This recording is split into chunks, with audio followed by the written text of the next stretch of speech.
Monterey, California, a rare and endangered sea otter of the East Pacific.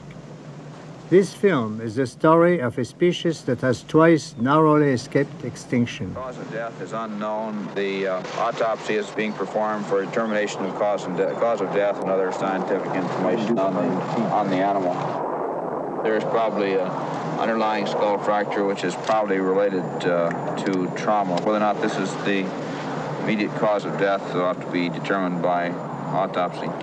Today, off the coasts of California and Alaska, only scattered remnants of sea otters still live. Once there were vast colonies of otters, ranging freely from Lower California up through the Aleutian chain to Siberia. But the sea otter's soft, glossy coat, necessary for his survival, proved to be his undoing.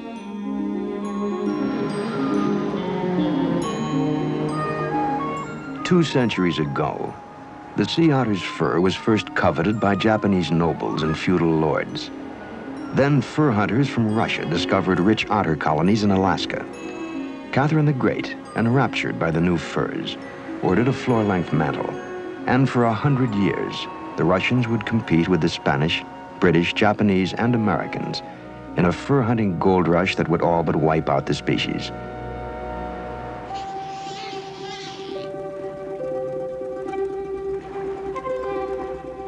By nature trusting, the otters were easily slaughtered by spear, gun, and club.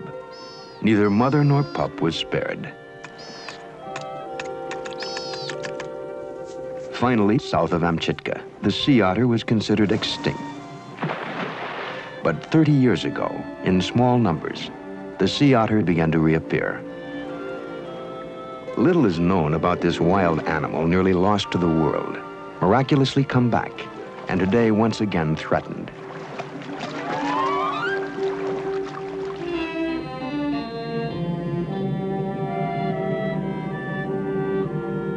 Now Captain Cousteau and his divers will film for the first time the underwater life of this shy sea mammal and study what is essential for its survival as it faces its second brush with oblivion.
In search of the northern sea otter, Calypso enters frigid Alaskan waters, following the sea lanes of early fur traders who had hunted the otters to near extinction. We startled a great herd of stellar sea lions. We came with good intentions, but man has established a bad reputation here in the wild. They are luckier than the persecuted sea otter. Their skins are of no great commercial value. Their number is still secure.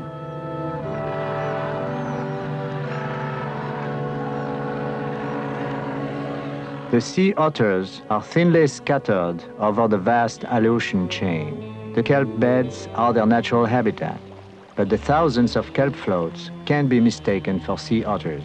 It makes it difficult to locate them. We continue our search, both above and below the kelp beds. It is here, protected by the Fur Treaty of 1911, that the sea otter staged his comeback. It is in this majestic marine wilderness that the sea otter, once a land animal, dives and hunts for his food.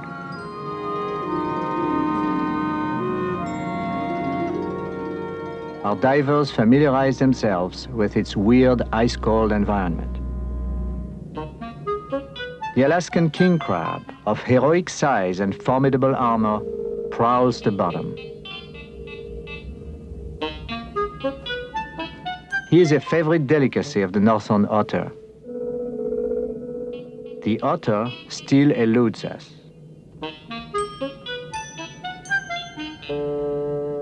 The holdfasts anchoring the kelp look like the roots of great trees, but they are fragile anchors, as they do not penetrate the soil.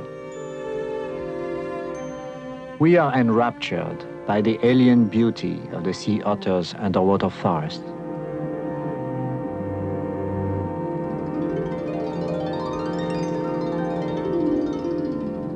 Floating bulbs filled with carbon dioxide produced by the respiration of the plant hold up these sequoias of the sea. Kelp are among the longest plants on Earth. Ascending along seems an eternity.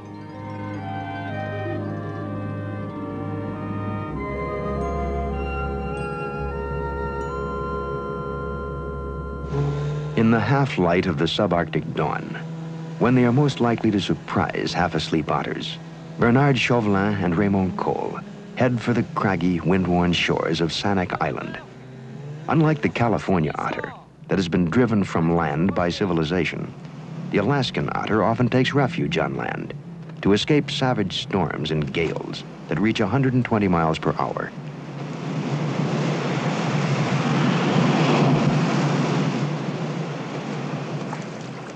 On the protected side of the island, there are still no otters in sight.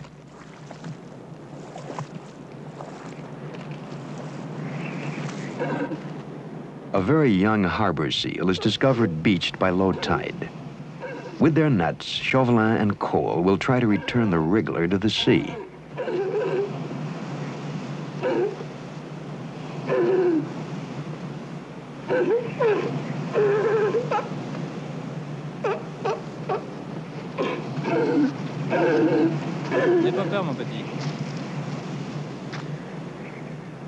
Its mother waits.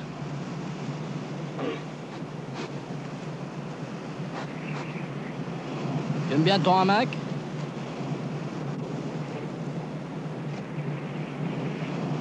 Allez, va te baigner.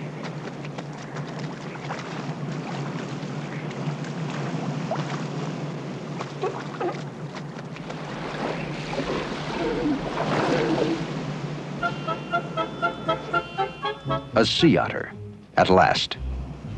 Unlike the otters living in California, which usually drag their hindquarters, the northern otters can raise their rump high off the ground and walk alternately on all fours. They walk better because, undisturbed by man, they walk more often. Bougez pas. Chauvelin and Cole need to return a pair of otters to the Calypso.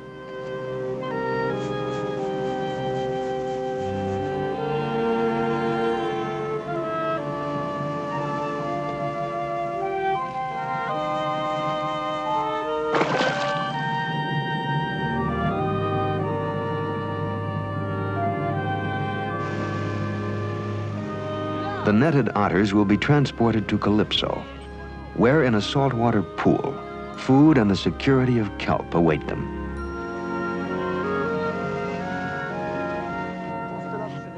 Captain Cousteau observes two specimens of the only marine mammal of the mustelids that still survives. Adequate knowledge of his biology, habits, and requirements for survival is presently lacking. It is needed to fortify the otter's comeback. Oui, surveille le filet. Hé, Swan-Jet est protégé. Ça a l'air d'aller.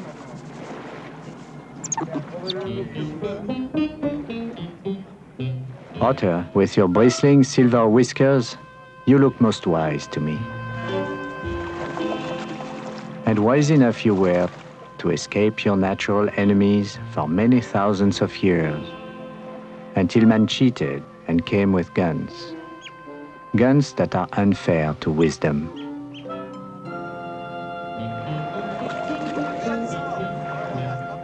The otters groom tirelessly, squeezing water from their fur.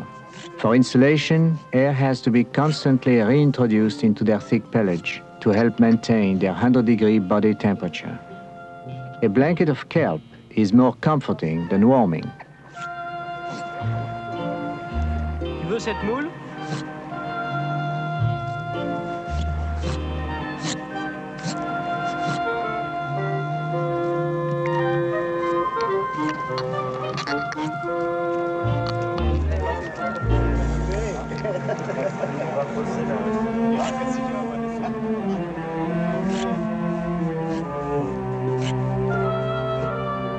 Otters embrace when they are anxious or frightened.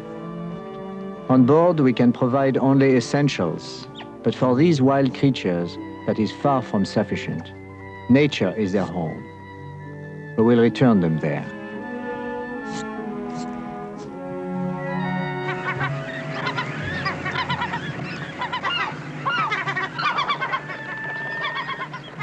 Captain Cousteau has the otters returned to Charney Reefs, where they were discovered. For the double-crested cormorant, the bleak Aleutians are also home. Like the sea otter, the cormorant dives for its food in the icy waters of Alaska.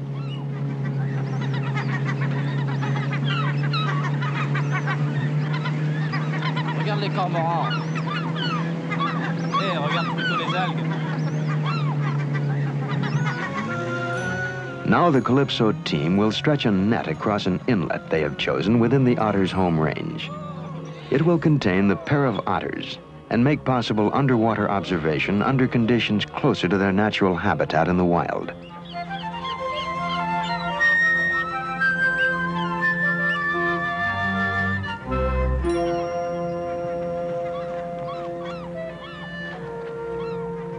The otters are released within the netted confines of the Long Cove. Calypso cameramen will provide the first film record of the underwater swimming techniques of the northern sea otter.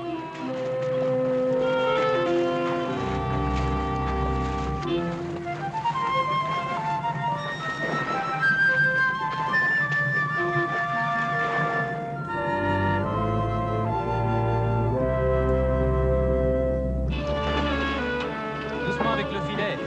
Ne la blesse pas.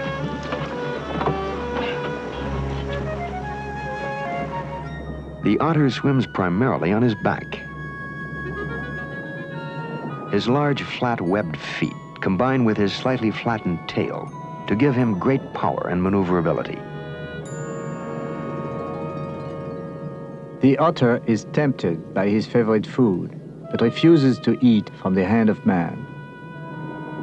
He finds reassurance in rejoining his companion.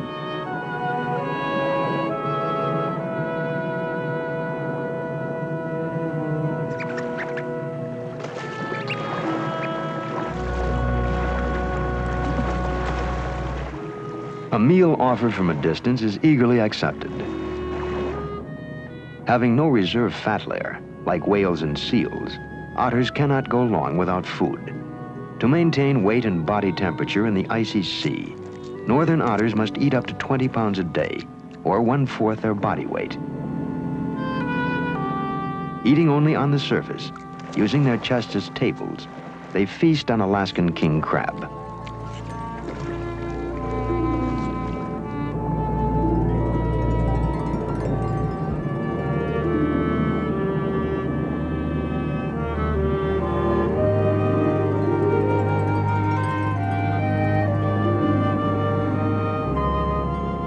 After the banquet, the otters come ashore to groom their fur and warm themselves.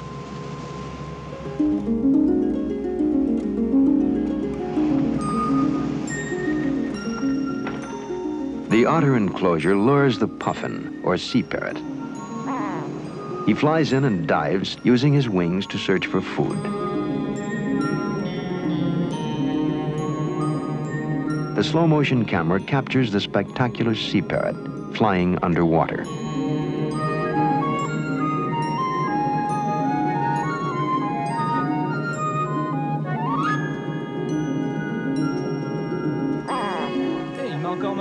To protect the bird from entanglement, Louis Preslin gives the puffin a boost over the net, directing it towards safer hunting.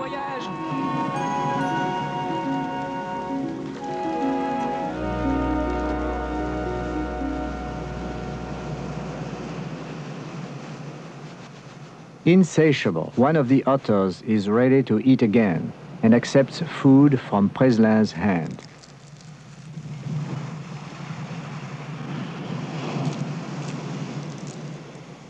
And now, the supreme luxury, to caress a living fur.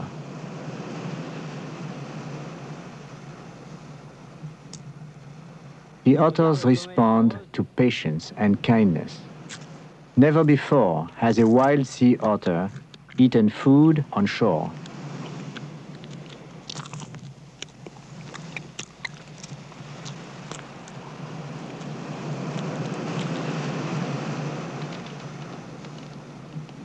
The sun travels low across the Aleutian Islands.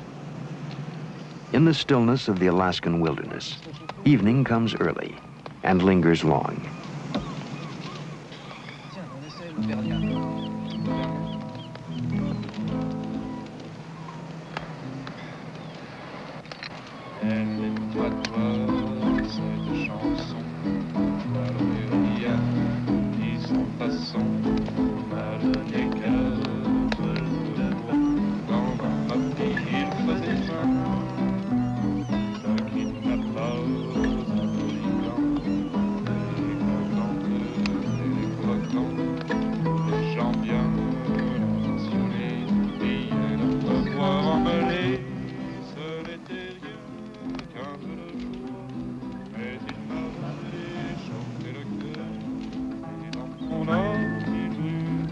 On cold and distant shores, thousands of miles from home, we now feel a sense of belonging, a harmony with our neighbors.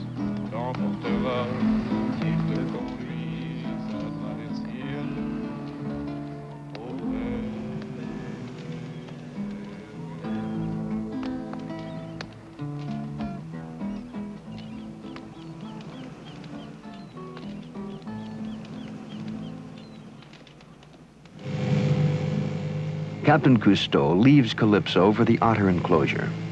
Work with the northern sea otter of the Aleutian chain is completed. À bientôt, commandant.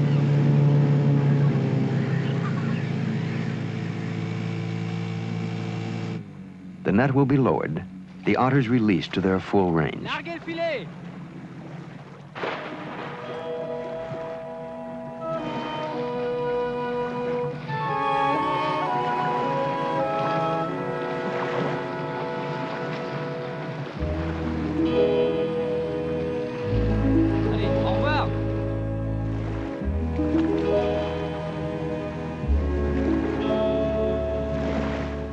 The otters quietly head south to the open sea.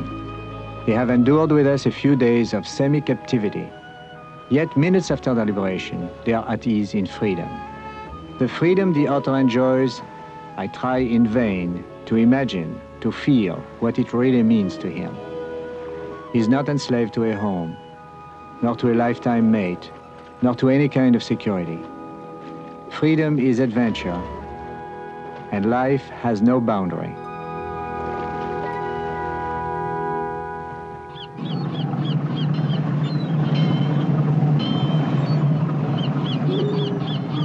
Monterey Harbor, bustling hub of Central California's fishing industry. Cannery Row, trawlers, dive boats, pleasure craft. It was amidst this hubbub and heavy offshore traffic to the south that the extinct California sea otter made its miraculous reappearance.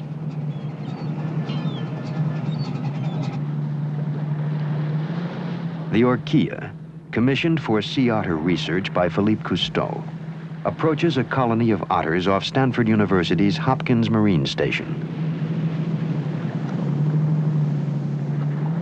Dr. James Mattison, Jr. is to contribute to the study.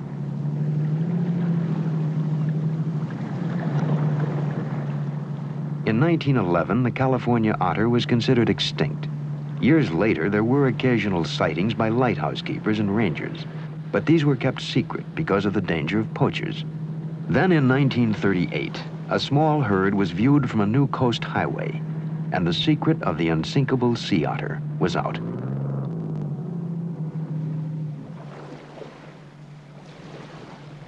Now in the Zodiac, with a friendship offering of food, Philippe Cousteau approaches the animals to observe them more closely.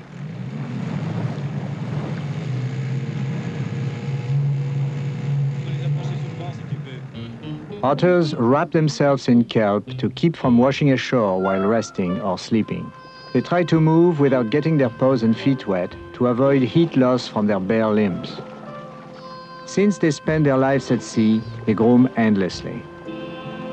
Dirt and oil mat their fur and destroy insulation, which can lead to death. No matter the otter's age or sex, the otter's mustache has earned it the name Old Man of the Sea.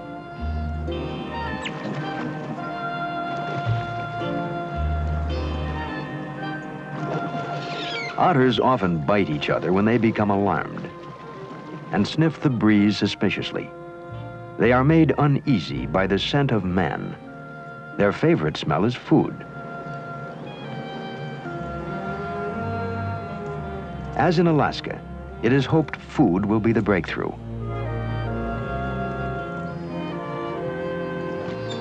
But the otters here have even less reason to trust man.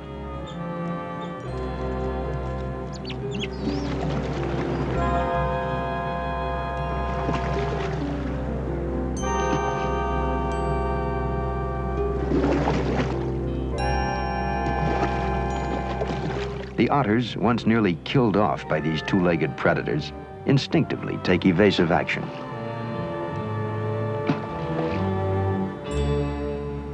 Any rapprochement between man and animal, for now at least, seems impossible.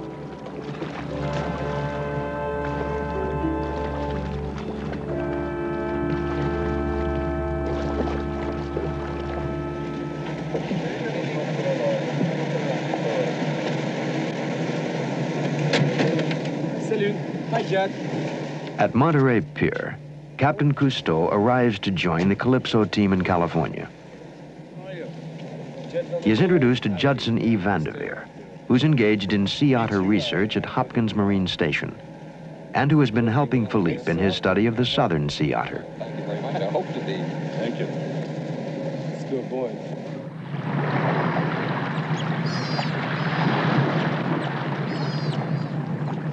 In all of their experience in Alaska, Captain Cousteau and his divers had never seen such a gathering of sea otters.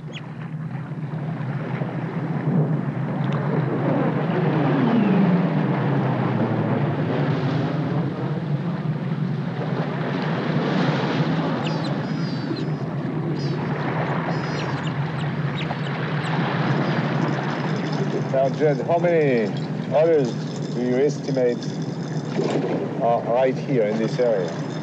46. 46? Did you count them all? Yes. I think he counts them about 10 times a day.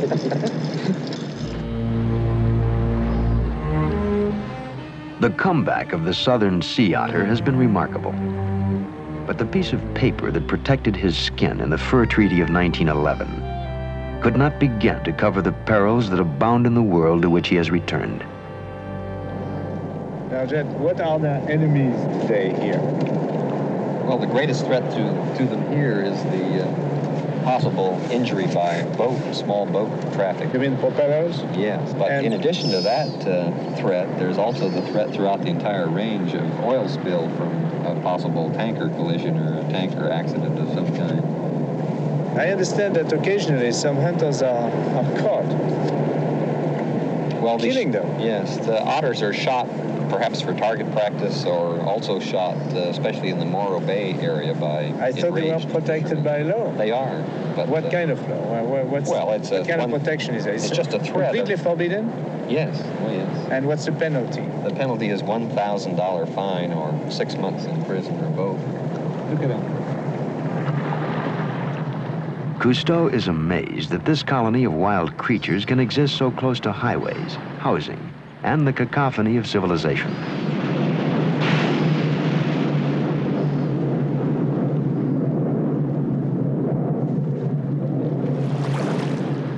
Philippe Cousteau will now attempt to photograph the otter, unapproachable on the surface, beneath his canopy of kelp.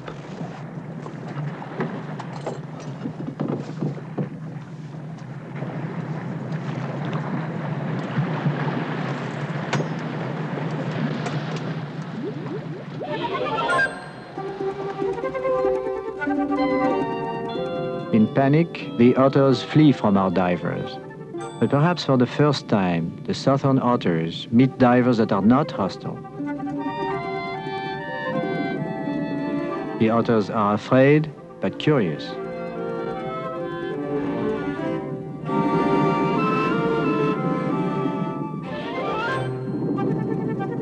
It took us a long time to realize it is the sight and sound of our bubbles that scatter them out of reach. We would have to find another way to approach them. From these rocks, otters have pried loose tenacious abalone, taken them to the surface for a meal, and discarded the shells. Determined otters are known to dive in deep water 20 times to hammer loose one abalone.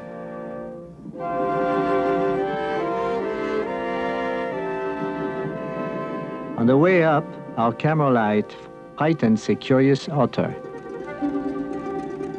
This shy clown of the kelp does not yet know he has met his match in this game of hide and seek.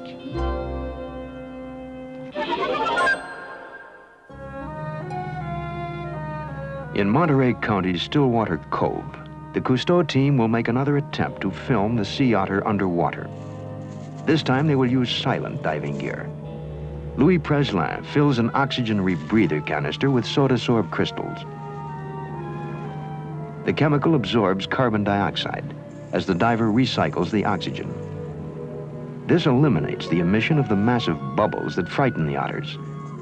Great care must be taken that no water enters the canister, as this would reduce efficiency and lead to caustic burns of the mouth.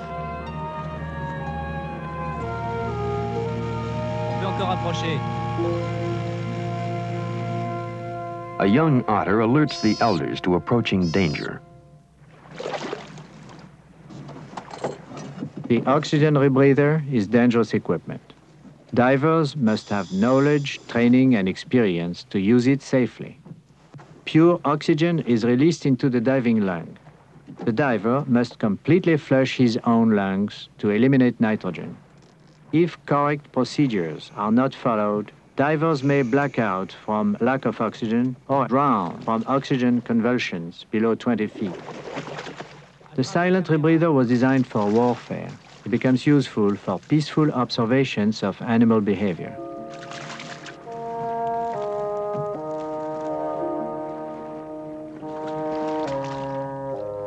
Philippe Cousteau and Jacques Cousteau quietly slip underwater. But otters have sensitive surveillance systems.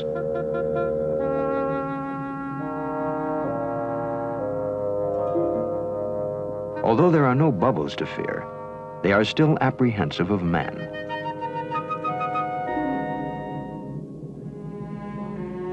In the quietude, suspicion begins to give way to increasing interest in the peace offerings from Cousteau.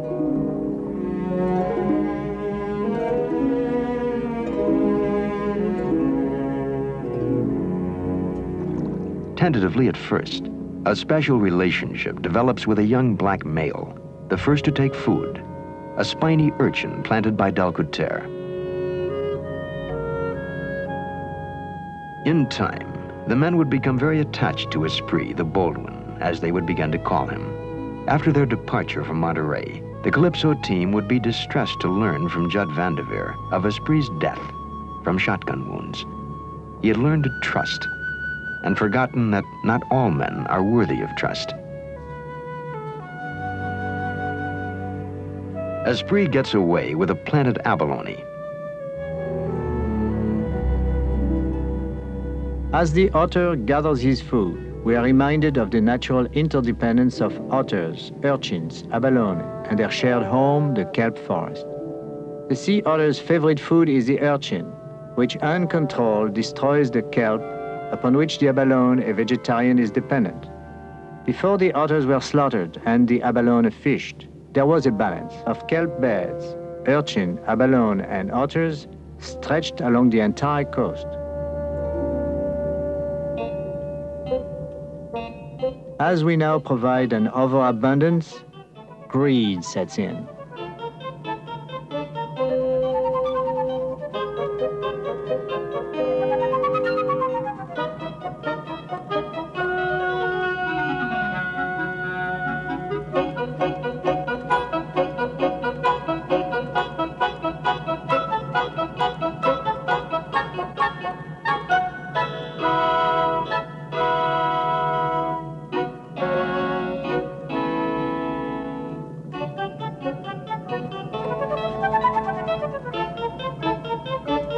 The sea otter is one of the few tool-using animals. To break the shell of the urchin, this otter takes along a rock.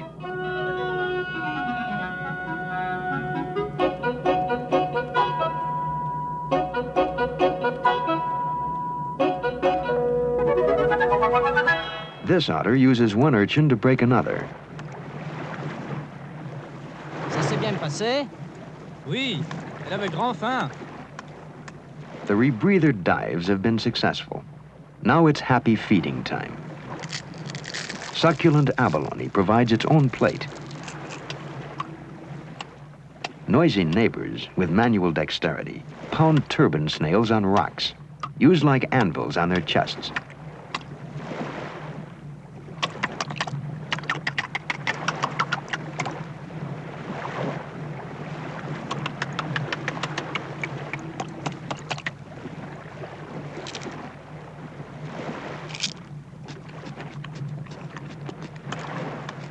Sea otters are able to use a rock not merely as an anvil, but also as a hammering tool.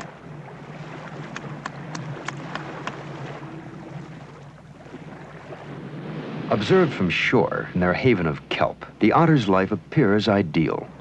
Modern life is complicating the picture, I understand, because they're protected, but nevertheless they're subject to a lot of attacks from toxical products, pollution, etc. That's right. Do you think that their recovery might be jeopardized by this situation? Oh, I'm sure it will be, unless we take strong measures to correct the pollution of the waters, the oceans of the world. Here locally, we're struggling to control our sewage effluent, and we're trying to stop, of course, the use of detergents that help contaminate the ocean, as well as the use of pesticides like chlorinated hydrocarbons that can become cumulative in animals like the sea otter. I'm even more worried by the actions of man than by pollution. For example, if these otters are living in this forest of kelp, they're going to cut these kelps in order to make chemicals out of it. Fishermen who are growing abalone, they know that sea otters eat abalone, and so otters are the villains.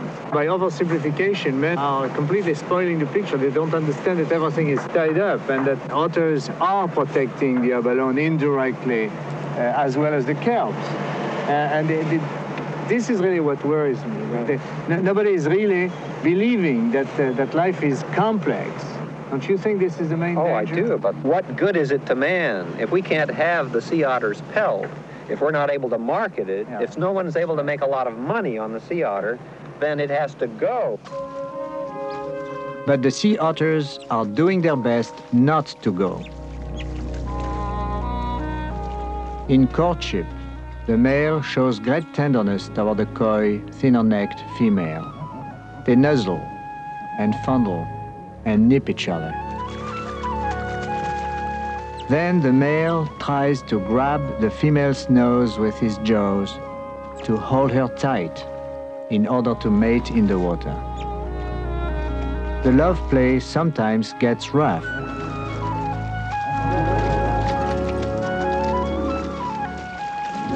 Once the eager male has grasped the increasingly submissive female by the nose, there is again great tenderness in their movements. The nose bite by the male is believed to cause ovulation. The female lies on her back, and embraced by the male, they swim together for as long as 55 minutes. The gentle waves serving as their nuptial bed.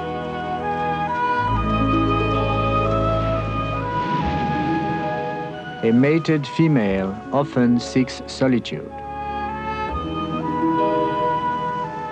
Her nose may be bruised by the breeding ritual, but she is content.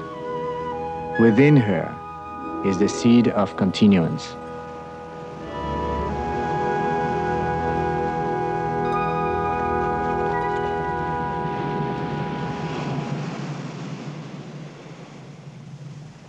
In the peaceful life of the otter, a seldom seen display, two otters fighting. For the gentle sea otter, aggressive behavior is uncommon, even between competitive males during the mating season.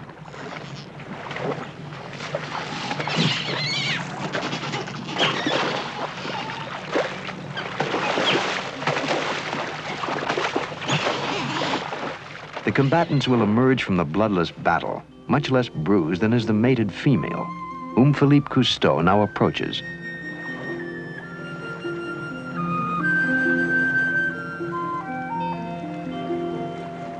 Philippe brings urchins to the sore-nosed otter so that he may observe her post-mating behavior.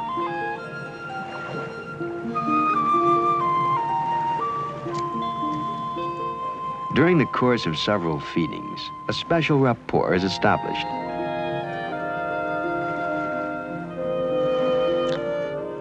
In friendship, Philippe first offers, then teases her with a crab.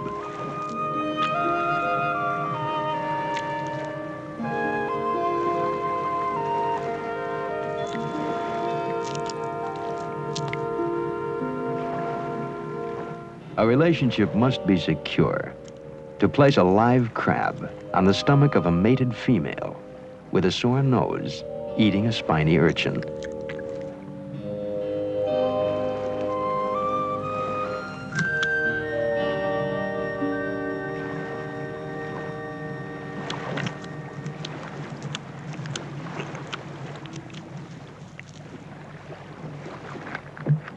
Perhaps Philippe is straining the relationship when he attempts to record the sound of the otter eating.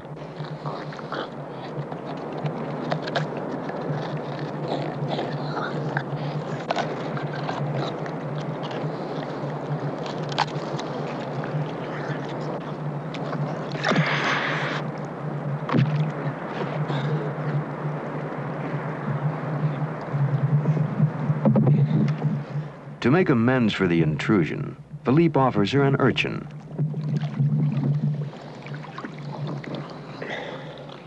But it is not sufficient reparation. Non, tu vas pas me mordre.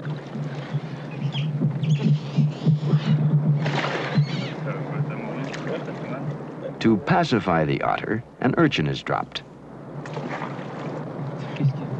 Alors, ce qu'on a fait. Remarque, t'as mordu? Yeah. Philippe is surprised, but contends it was a love nip, not a bite. It's the same as when his female cat nips him out of affection, he says.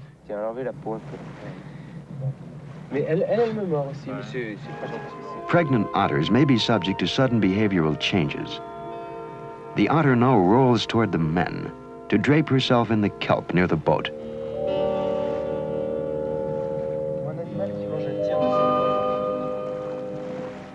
She grooms contentedly. All is forgiven.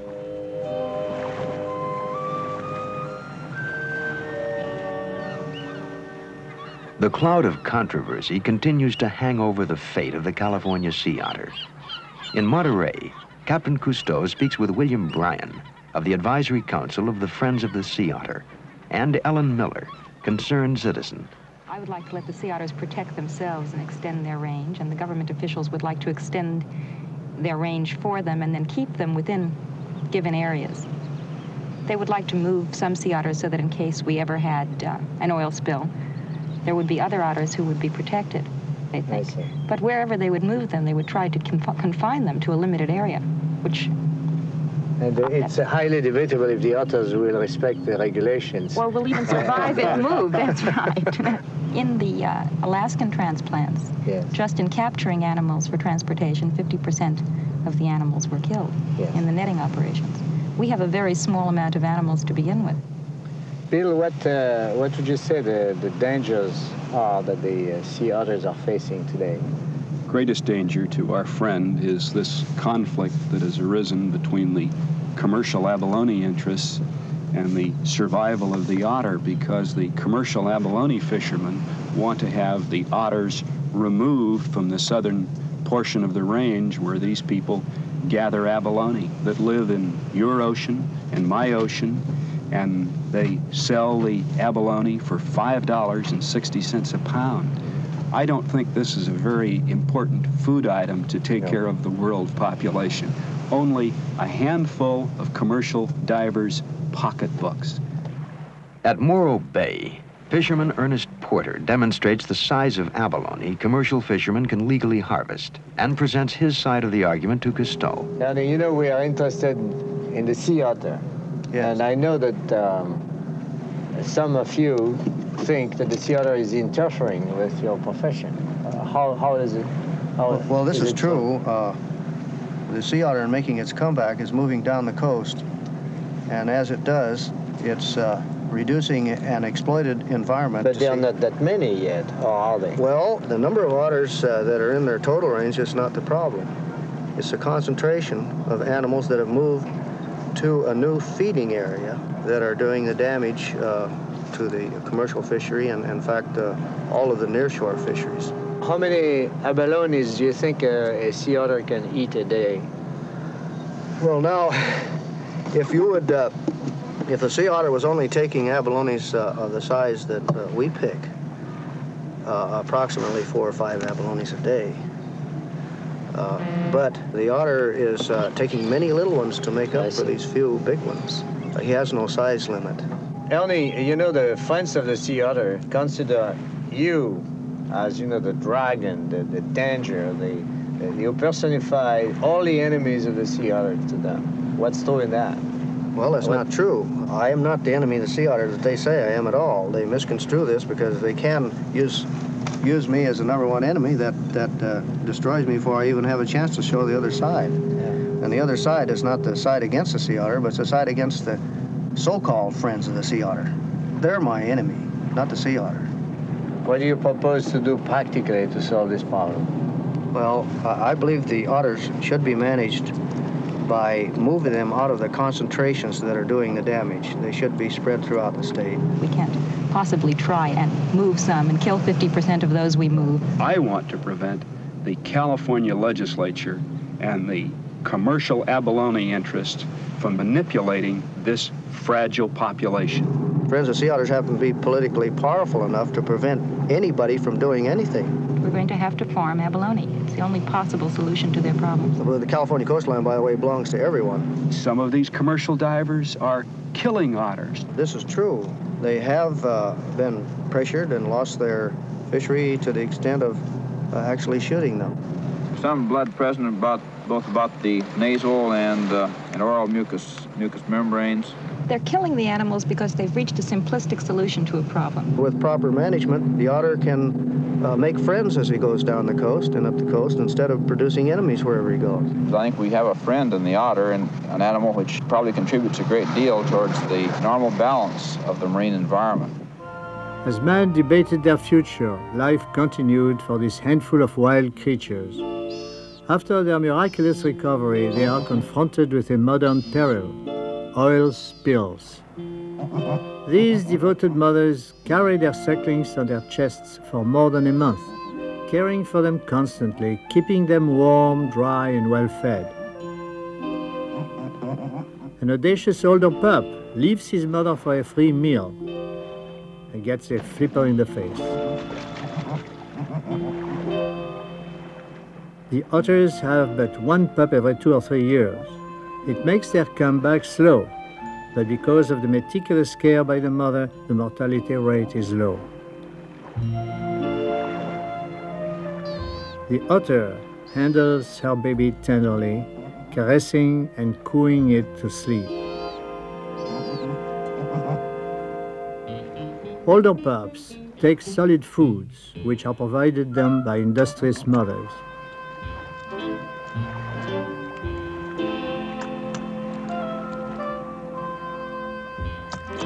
The otter doesn't like to leave her pup, but at times she must to seek food for him. The pup is too buoyant to dive and floats like a cork. He looks toward his mother in the surf and cries his distress.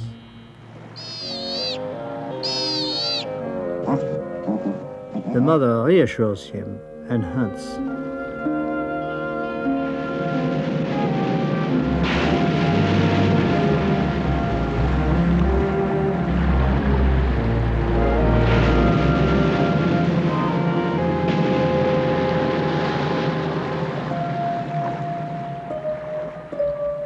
By the time the mother reappears, the pup is floating near the rocks. She must swim her baby out of danger. For ages, matchless mothering has helped safeguard the delicate survival of the sea otter. today their continuance is threatened by a new danger, increasingly frequent oil spills.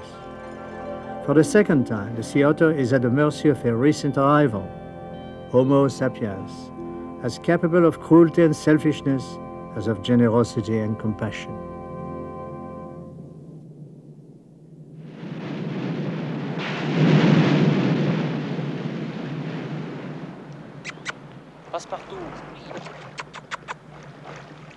After 6 weeks, Esprit, the bold one, comes regularly to the Orquilla, the large and once frightening boat, to be fed. In their work with the wary sea otters, as the time for the team's departure from Monterey grows nearer, it is the open, unqualified trust of the bold one that they hold most dear.